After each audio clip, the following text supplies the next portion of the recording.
కార్తీక మాసం లాంటి మాసం ఇంకొకటి లేదు అంటారు. పరమశివుని ముందు నిలబడి ఆయనలో విష్ణువుని చూసి తులసి దళాలతో అర్చించిన వాడు, శ్రీ మహావిష్ణువుని చూస్తూ పరమశివుడిని ధ్యానం చేస్తూ అభిషేకం చేసిన వాడు ఎవరుంటాడో వాడు ధన్యాత్ముడు. కనుక ఈ మాసంలో దామోదరుని అధిపతిగా పెట్టుకుని శివకేశవ అభేదమైనటువంటి ఉపాసన చెయ్యండి, అటువంటి స్థితిని పొందండి. శంభో మహాదేవ సదా శివ అంబుజనయన నారాయణ.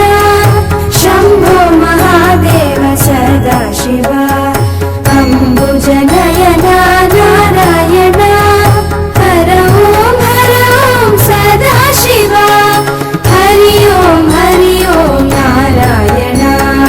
హర ఓం సదా శివ హరి ఓం నారాయణ.